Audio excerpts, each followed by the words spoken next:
Are you a film fan who loves the ultimate home video experience? Look no further than The Disconnected. Your host, Ryan Verrill, is your go-to source for the latest and most accurate information on home video releases, exclusive interviews with industry insiders and filmmakers, and has established a thriving community where every film and physical media enthusiast feels welcome. From hidden gems to blockbuster hits, The Disconnected brings you insider knowledge and a welcoming space to share your love of cinema. Watch every Thursday night at 9:30 Eastern, 6:30 Pacific for the live announcements show and follow The Disconnected on social media to stay updated. Subscribe to The Disconnected on YouTube or on the podcast provider of your choice and dive into a world where every movie night is an adventure.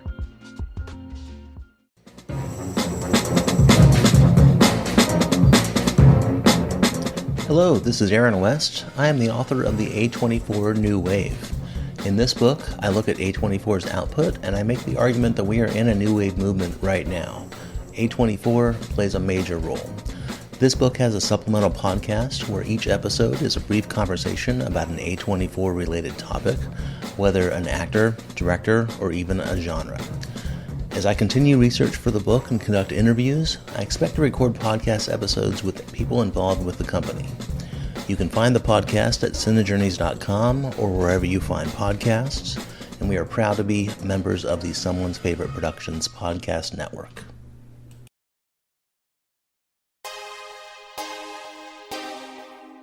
The audio commentary. It's a dying art form, but here at One Track Mind, your wonky yet affable host Ryan Luis Rodriguez, analyze film through the prism of these embryonic forms of podcasting, one audio commentary at a time. Masterpieces, crapster pieces, live action, animation, cult classics, films literally no one has ever heard of. No track is too small and no track is too big. Join me and my guests from the entertainment world as we keep these features alive every other Tuesday. Hey, who else is going to discuss Bill and Ted's Bogus Journey one week and Citizen Kane the next? Us, that's who. Sure, you have to put up with my voice, but there's a certain give and take in this industry. That's One Track Mind, part of the Someone's Favorite Productions family and available wherever you get your podcasts.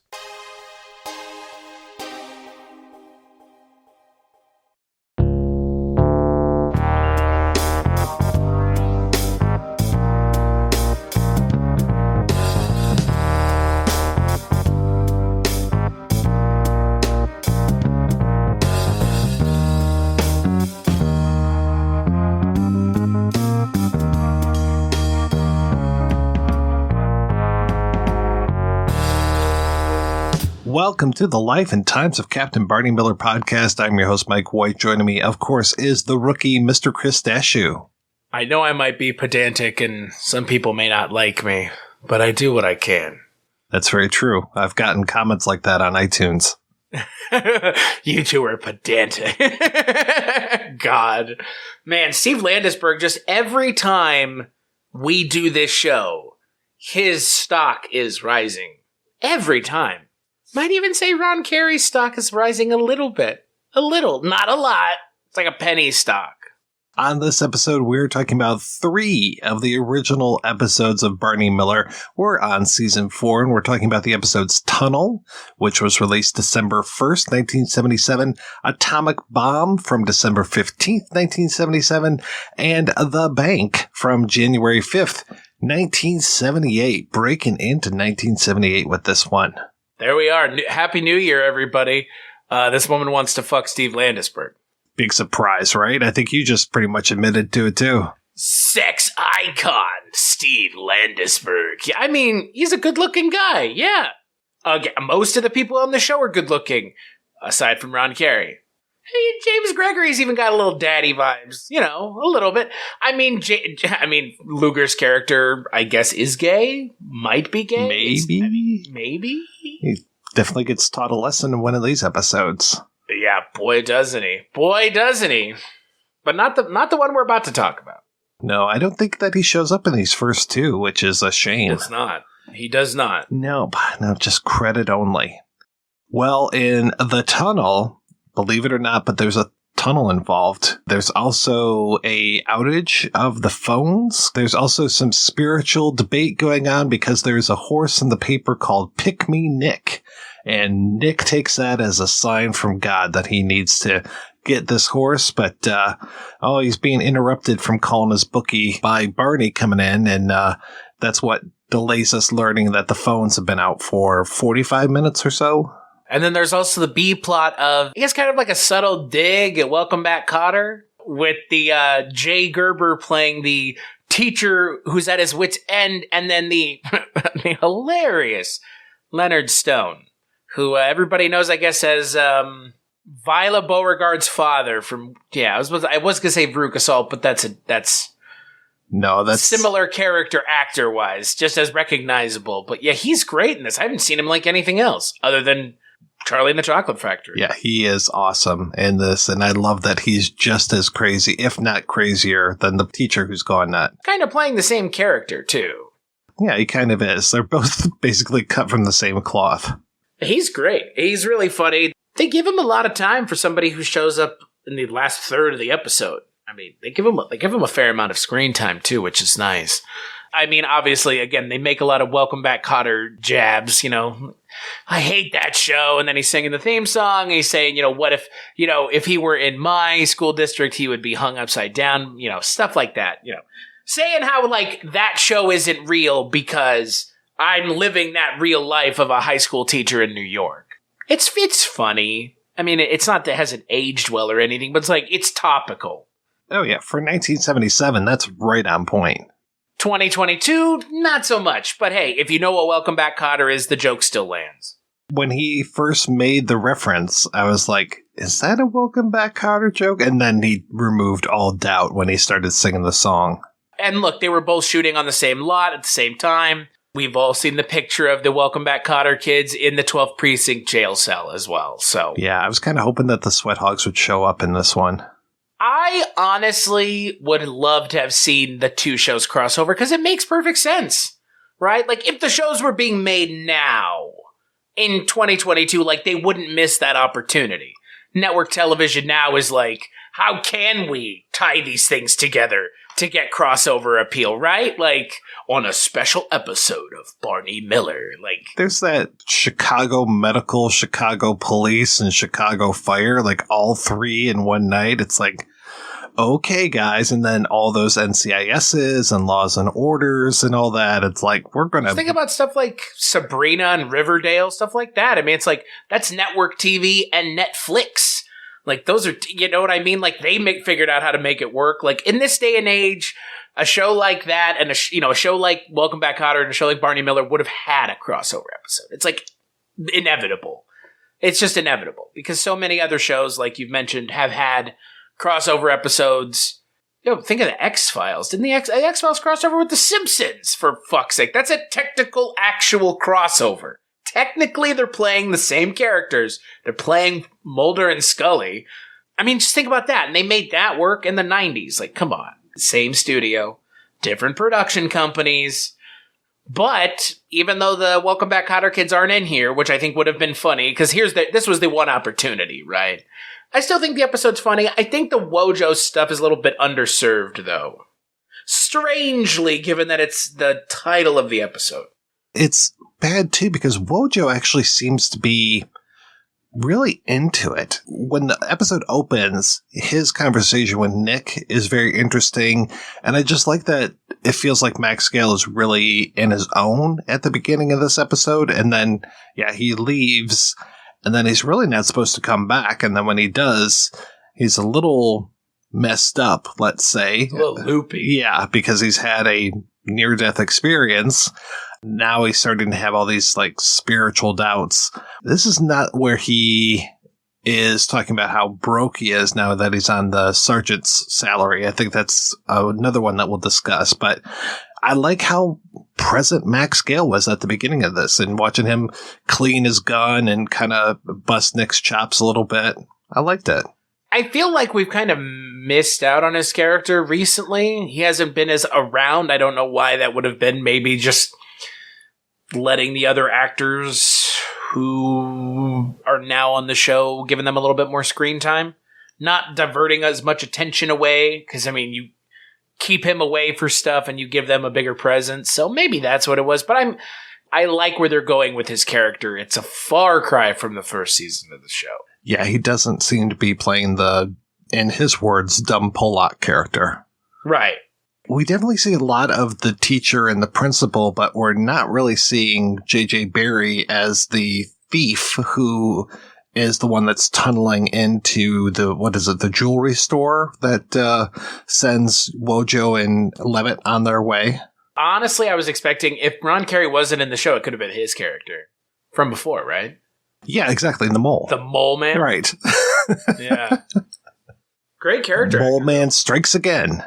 But great character actor, J.J. Barry. That plotline just felt really underserved. I don't know. I like the Welcome Back Kotter character arc thing that they had going on, but I think for the actual, like, robber stuff, I don't know. They when Max Gale comes back and they're talking about, like, you know, like, Landisberg keeps interrupting him and stuff, it's weird. Because that's, like, it's funny, but it's strange. It's a strange way of writing that character, because they're supposed to make us like, we are supposed to like that character of Landisberg. And he goes a little far in that scene where it's, like, interrupting Max Gale's, like, who's been dead, essentially. Was this the episode where Landisberg and Glass had been out on the stakeout? Isn't that what opens the episode? The two of them he walks in slow after him. This is where Harris first is like, I'm not going to stay with that guy. I mean, ends up paying off 2 episodes down the line. But yeah, this is the first appearance of Harris is homeless. Though he was searching for an apartment in one of the previous episodes we talked about. So it's kind of neat that we've got a little carryover going on here. It's been kind of a minor arc of this season. I mean, it's not something that they've, like, put a lot of time into, but it's come up in a lot of conversations, at least. And it's definitely been Harris's kind of driving force, at least for the first, I guess we're almost at the halfway point of the season, right? So, first half of the season. Well, let's move on to Atomic Bomb, which I was surprised that Fish doesn't come back in this episode and save us all from the bomb that's hanging out on Nick's desk. Where was Fish? I'm glad we get to see John Getz, though. I was, like, trying to place who he was. I was like, John Getz. Oh, yeah, it's John Getz, a very young John Getz. What do you know John Getz from? What's your John Getz pull of the day? I kept thinking that he was Peter McNichol. Is that who I'm thinking of? Remember the guy from Ghostbusters? Yes. We await the word of Vigo. That guy? Oh, actually, well, what I'm doing is I'm mixing up John Getz with the guy that actually created the bomb. Oh, yes. John Getz as in the FBI guy. Right. Okay, so I was mixing him up with James Thayer. I was mixing John Getz up with Will Seltzer, I guess, because we have 2 people that have a ETZ type of combination in there. Oh, Jesus. John Getz for me is Zodiac and The Fly. John Getz for me is The Fly and Blood Simple. What a great character. I mean, like, kind of an icky character, but great performance from John Getz. He's good here, right? He's not given much to do, other than just kind of be a pain in Barney's ass. It's like it's really clicking into place seeing him as an older person, because it took me a minute yesterday where I was like, oh yeah, he was in The Fly, okay. And then I looked at the name and I was like, yeah, all right, I know that character. And then it's finally today, I'm like, oh shit, he looks totally different from one to the other. He also reminded me of a very pompous Martin Mull in The Fly. Oh yeah, what a welcome addition to that movie. But what a grisly, not demise, I guess. But boy, if you've never seen The Fly, you don't know what happens to his character. He gets wrecked, pretty nasty. None of that in this though, but some science shenanigans here. This is probably there's like a story. This is like a real story, right? Like a kid actually did this in the 70s or something. You would get that in movies coming up. I mean, this was end of 77, the very end of 77.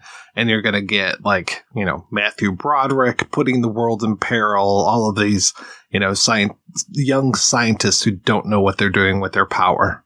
This was in the vein of that, where it's like, he built an actual bomb. It's like, you can't build a functional bomb without the fissionable material.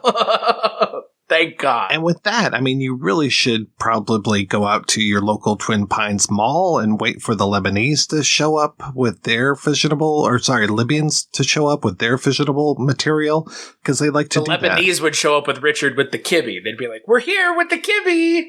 Richard would be like, here to buy all of it. But I guess my question is, they take it and they put it in the Indiana Jones bunker from the first movie, and they say, we're taking this top secret classified. We have top men working on it. Yeah, exactly. Does the kid get an A? Here's your note from the FBI saying we took your atomic bomb away. I would hope he gets an automatic A. Yeah. My favorite part of that whole thing is Carl Bruck as Dr. Reinhold Bauer, who obviously is a former Nazi scientist. Right. Like Barney Miller makes an Operation Paperclip joke. That's a real thing in this episode. It's great. That was fantastic. I love how he's just like, can you imagine if we had come up with that first? And then Seltzer's like, we did. We did. Oh, right. We did now. We did now, right? That was fantastic. That was the funniest bit in the entire episode. That and the thumbnail on IMDb does the scene justice, but getting to see Jack Sue with his sunglasses on staring at that bomb is so groovy and wild. Jack Sue is a man with some real style. Also, I like when Mr. Swanson shows up. The good humor man's here. Oh my God. Good humor man's here. That was so good. Oh my God. So strange that we have 2 episodes in a row, this one and the next one, where they're talking about frozen things. That must have been in the air at the same time as well. So yeah, the Metropolitan New York Cryonic Society. Yeah, and Mr. Phil Leeds wanting to get frozen, right? He wants to get frozen. His wife is very concerned about that. It's we've seen similar storylines to this. But man, what a face on this guy. He's shown up. Holy shit, he's shown up 2 other times before, and he's going to show up after this 4 more times. That face. In this show.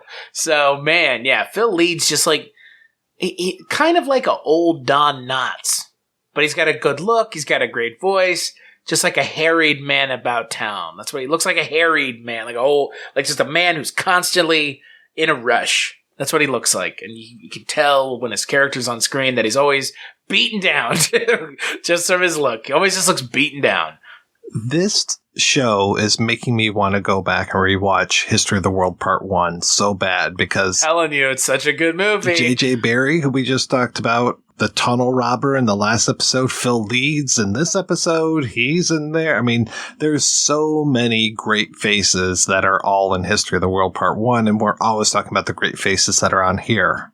Ron Carey's in History of the World Part 1 as like a main character in one of the segments. He's in the Roman segment with Gregory Hines.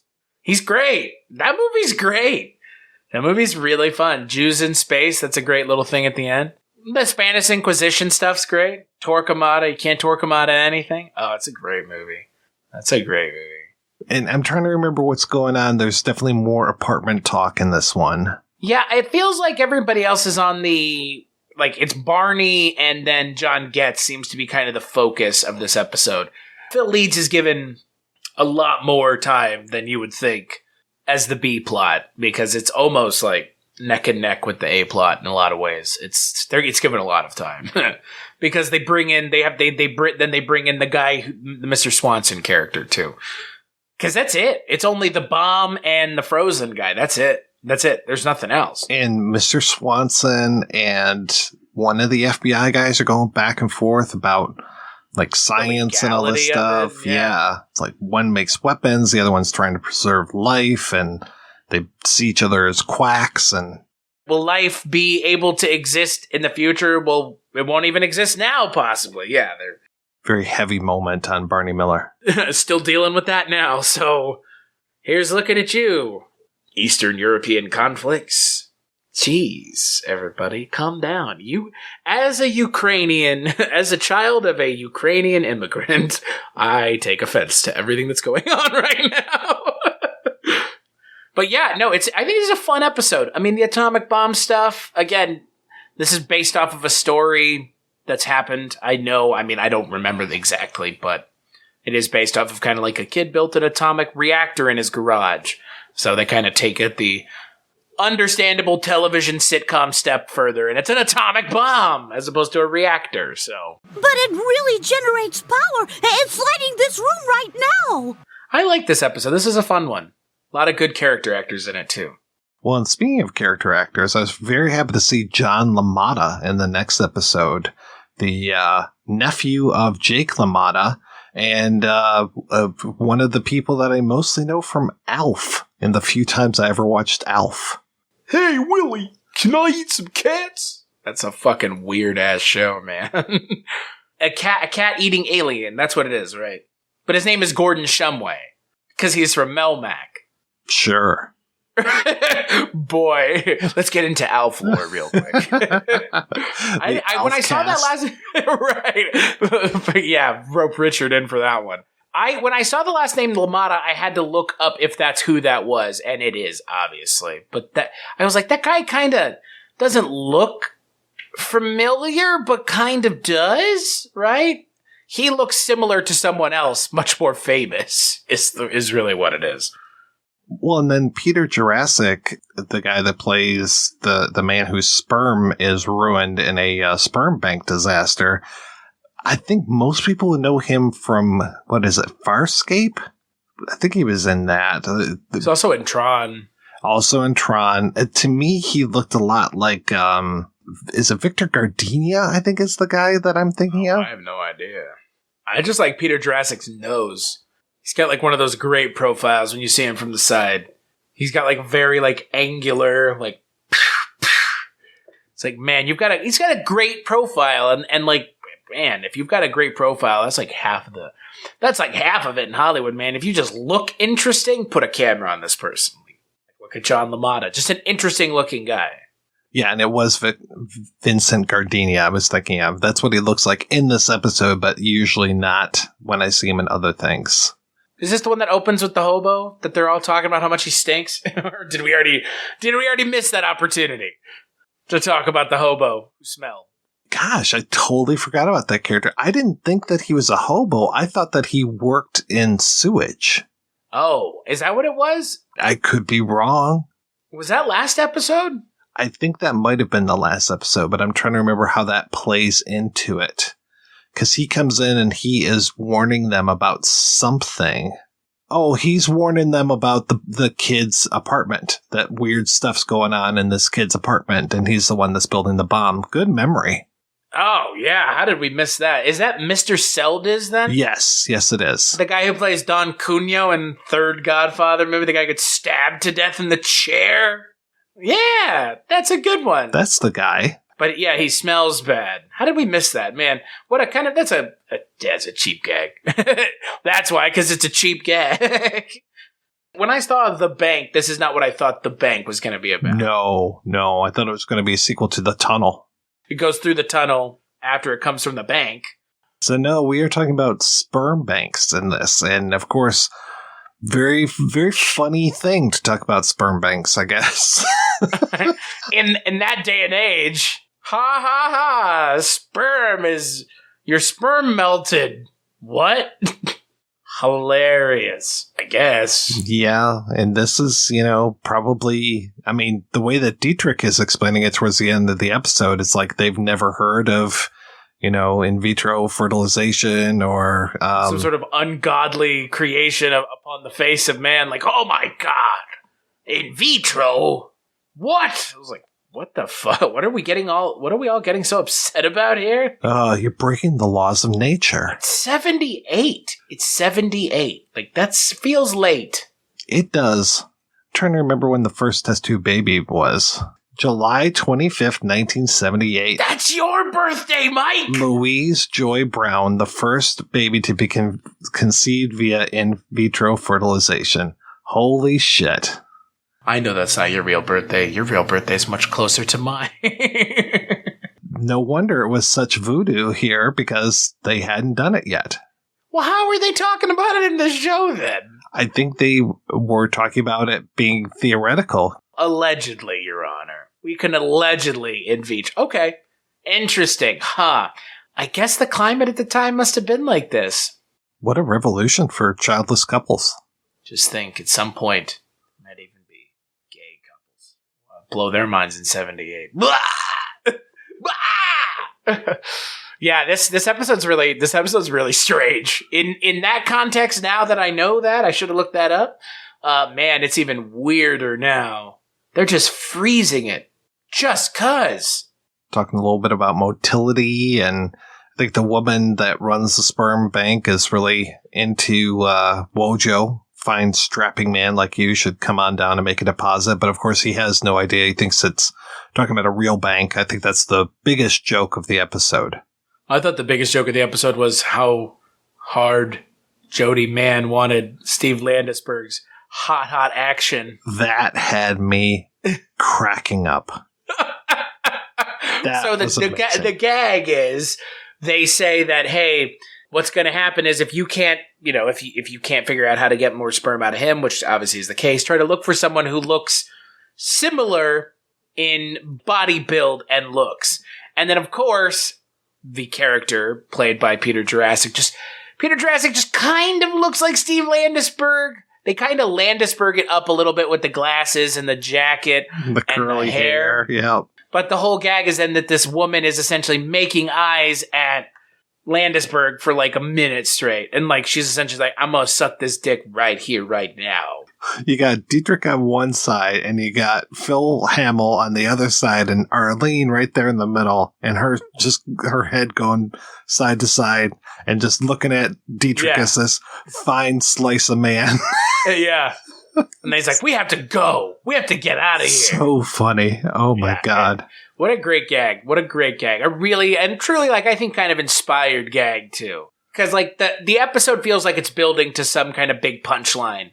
And that ends up being it. And the fact that it incorporates one of the characters of the show in kind of such a funny way, I think really works. And I think, I don't know. When this show hits, it really hits. And these 3 episodes, I think, have done a pretty good job of like firing on all cylinders. And look, even at what happens at the end. Harris goes, I'll come to your apartment. I'll stay with you, Landisberg. We'll see on the next episode. Is that a mistake?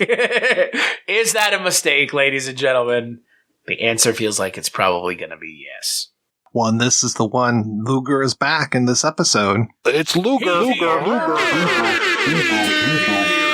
is here. Let's talk about that. Oh, boy. Oh, my God. You people, ladies and gentlemen, we got a you people out of Luger. You gonna shuffle on down there? Oh, my God. Man. I don't shuffle. You people always getting, I forget what he says, you people always getting something, and then it's like, Ron Glass, ladies and gentlemen, just launches into a tirade and tears poor little James Gregory apart. It's so needed, though. So appropriate that he does that. I mean, I remember when we first saw Luger, and he was just, hey, Nick, what do you people do? Like just all that, all these people with the Polish persuasion, all that kind of stuff. It's like, Jesus Christ. Always making a crack about somebody's denomination. Always. And again, I don't know if they were like, it's not like he was like, hey, you N or something like that. It was always like very metered, but it was not great. I'm glad that somebody took him to task for it. Me too. And Inspector Luger actually kind of apologizes, which I was glad for. And Harris is like, well, I was on edge, trying to find this apartment and everything. But, I don't think that he really backs down. Yeah, I thought it was good. And James Gregory gets a little kick in the dick, which he deserved. Totally deserved. But at the end, I kind of like him better for it because he took his lumps. He realized that he was Bonnie, wrong. I'm not a bad man, Bonnie. I'm not a bad man. And then he talks about how he's going to shuffle off. Right. Yeah. So got him. These SJWs with their political correct speech, they're trying to cancel Inspector Luger. Jeez. So woke. This show is James way Gregory. Too woke. I mean, they allow gay people to be on screen. They don't refer to women as broads like they did in Kolchak. That was the one thing in Kolchak that was just a bridge too far, brother man. Like, come on, Kolchak. We don't do that. They don't even do that in this show. Well, we've grown quite a bit since 1973 and 74, I suppose. This is kind of the first, I would say the first time the show has confronted the racism head on, which is good. Like I said, it's needed. So, Chris, overall, pretty solid batch of episodes.